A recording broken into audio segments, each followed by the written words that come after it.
called course groups, which are different, right? Department is something like Division of Engineering and Applied Sciences, but course group is computer science. And arguably, it's usually the latter that actual students care about.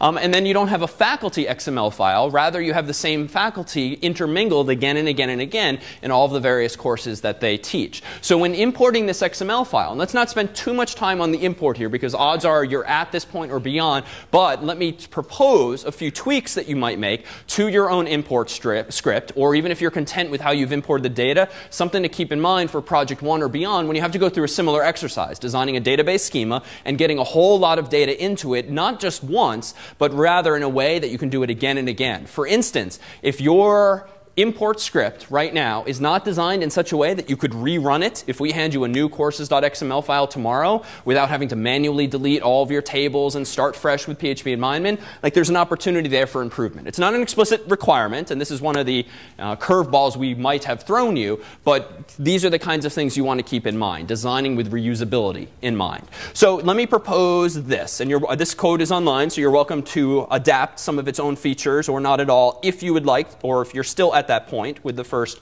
Project 0.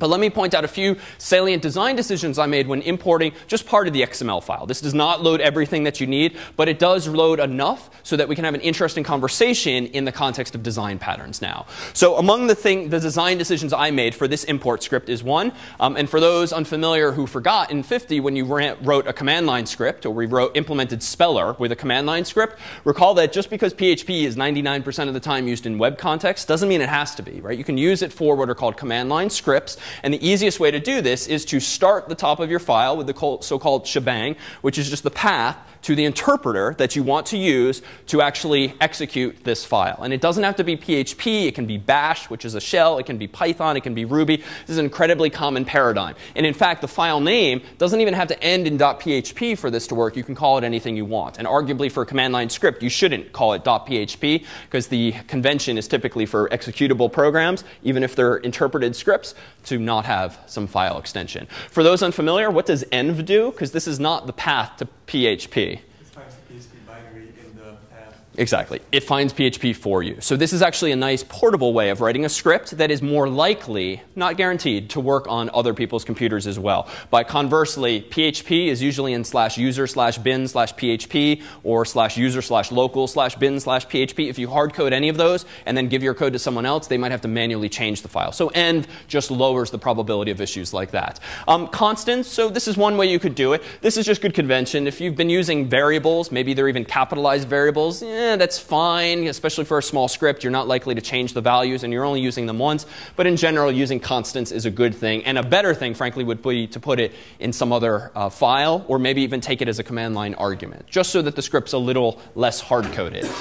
What's this doing? Well, you can use argv in PHP to take command line arguments. Right? So this was one design decision I made with my command line script. I want to be able to rerun this on different files. Maybe I'm going to start using different saving copies of XML files from every day that I get the feed from the registrar. So I want to just be able to run this not with a hard-coded file name, but I want it to take as an argument at argv1 the name of a file, which I just convey the idea of with this statement here. Die, for those unfamiliar, means exit with this particular error message.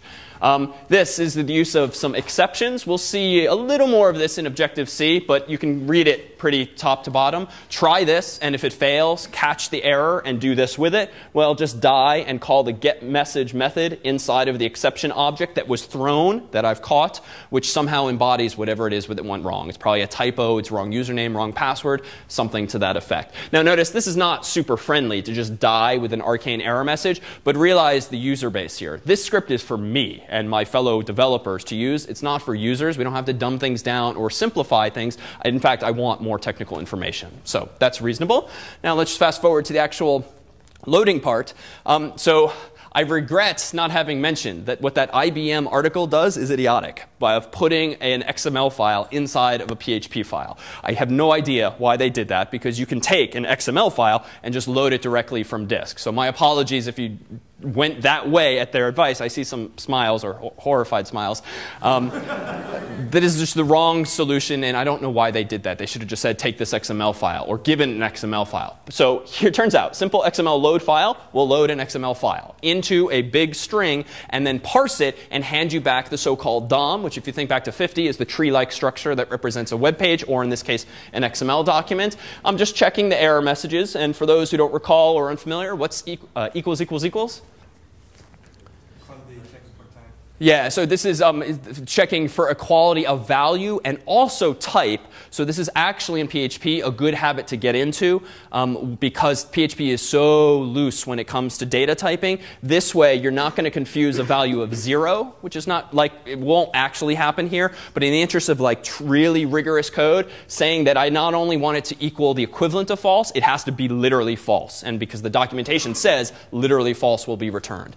Now, we'll come back to this in a moment. But if you're not using transactions, this is something that would have been good to use in your import script, or if still working on it, would be for reasons we'll see in a moment. So first, my script deletes everything from the database. Now, here is the motivation for transactions. If you are updating your XML database and you have actual users shopping for courses on your site, what happens if you have some bug or mistake in your code, or your server is just slow? You probably don't want to dump your whole database while users are shopping, because all of a sudden they're going to see nothing, potentially. It might be a small window of time, but it could happen. The transaction is going to ensure that all of this is going to happen for me atomically. And so in theory, the users should not notice, because their queries will get serialized before my transaction and after, not in the middle. So now I do this. And this, you probably have code like this. So let me wave my hands at some of the DOM parsing code, just to give you a sense of what I did. I'm iterating over each course. I am then just doing a filter here, and you don't. We said you have to minimally support spring 2012, so that's what I'm minimally doing here by filtering out the others. I'm extracting some values. As an aside, I'm explicitly casting a lot of my values to strings, because even though you don't quite need to know this when using simple XML, they do some fancy PHP trickery so that anytime you ask for a value back using the simple XML API, you actually get back an object. And there's a lot of implicit conversion to a string, which is why you can print those things from simple XML. But I'm explicitly changing it to strings because I want a string. But this is just a more nitpicky detail that I decided to embrace. But again, this code's all online if you want to borrow parts of it as needed. And then I did this. And you might have done something differently. But you can infer from my code what I did here and why. What's the motivation for this one-liner? It's obviously remembering department, but how? What am I really building up more technically here? Yeah? You're basically just building up like a cache of departments, so you have to do a bunch of insert statements every time you Perfect. Yeah, so I want to essentially, looks where I'm going with this, is I'm going to iterate over all the courses. And as I do that, I'm going to build up a cache of all of the departments I see. But I'm not just going to add the department to an array per se. What am I instead doing here? Yeah, I'm caching it based on the code. So I have an associative array, or a hash table here, called departments. And then notice the square brackets. I'm indexing into it using a string value, which is totally legit in PHP. And as an aside, if I didn't have this here, this line of code would fail, because I'd be trying to use an object as a key. So I needed to explicitly make it a string. So I'm putting in the department code, which is something like comp sci. And then what am I putting as its value?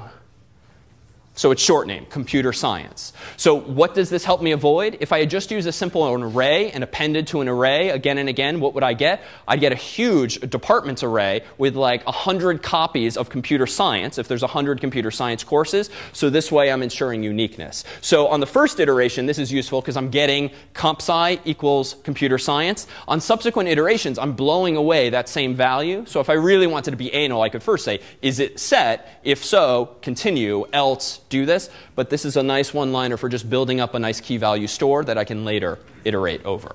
All right, so it would have been nicer if FAS just gave us a separate departments XML file, but we have to infer it from courses. I'm going to do the exact same trick for course group, and then I'm going to do the following. So if you're not using prepared, this was one of the opportunities for PDO, which we talked briefly a bit about last week. Notice that at the very top of the code, I created my connection to the database. Let me quickly go back to that. That was right here.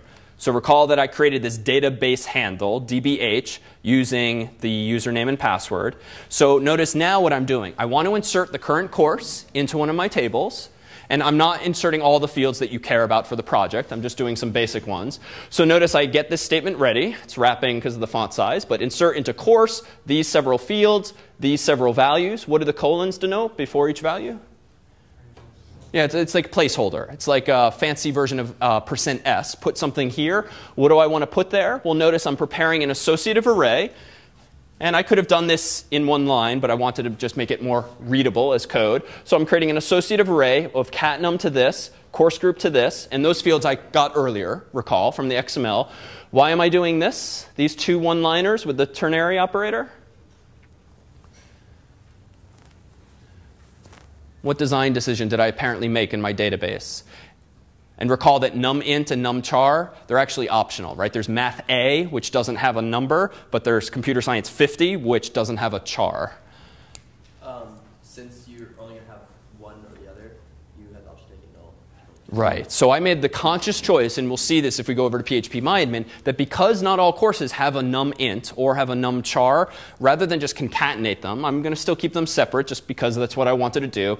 But what's nice about PDO too is that I can explicitly pass in null if I want that field in my database to actually be null as opposed to the empty string. Now why? Functionally might not have a huge difference, but just in terms of design, if you have no value for the char or the int, you really should be putting in null. So that's the role of this. So if this is empty, the numInt variable is empty, let's actually insert null for numInt. Otherwise, let's insert the actual int. Same deal for description. And I only realized description accidentally. I was skimming through my database tables, and I realized, wow, some of these courses don't have descriptions. Let me go back, make it a null value optionally. Now I'm executing the statement using PDO. And again, there's no new SQL here. This is all like CS50 style SQL, just with a different library on top of it. But this is what's interesting. Why am I conditionally calling this rollback method? Think back to last week's discussion of databases. Yeah? In case that it fails, you want to just go back to the previous state of the data. Yeah, exactly. In case something fails, I want to roll back to the point at which I began my transaction. And this is mostly self-defense. Like, I don't doubt that at some point I'm going to screw this script up, or FAS is going to tweak the data in such a way that the query is going to fail because there's some field missing now. And so what I want to make sure that when I'm at midnight running this update script, or I'm using a cron job to do this automatically, if anything goes wrong that was unanticipated, especially while I'm sleeping, I don't want to leave the database in an inconsistent state. I want this whole import to happen or not at all. So the motivations for transactions here are huge, because what this means is that even at the very last course number 4000 whatever, if there's some kind of syntax error in my code or some kind of logical error in the XML file and that insert fails, no problem, the whole thing fails. Now, of course, the application has stale data, but at least it has data, and it has correct data, albeit from 24 hours ago. So the worst thing you could do is get your database into some funky state where you maybe have duplicate courses or some courses and things dropping off. So transactions are a huge help with this. They're not just about avoiding race conditions. They're about enforcing atomicity. So it all happens or not at all. So I roll back there, and now recall that I have faculty here, so let me wave my hands at some of this as being useful if you want to read up on it at home and improve your own code. But I'm doing something similar now for instructors, iterating over each of the course's faculty. But then notice later on, only at the very bottom, let's see. Yeah, I didn't bother. Actually, you know what? I started doing it. I have the array of departments, but I actually decided, because it was no longer enlightening for lecture, there is no departments table. So I don't actually use that data. But what I do have is this join table. So we talked a bit about this last week. Recall that if you have two pieces of data, like courses, and courses have instructors, but that's a many-to-many relationship, where a course can have many instructors, and an instructor can teach many courses.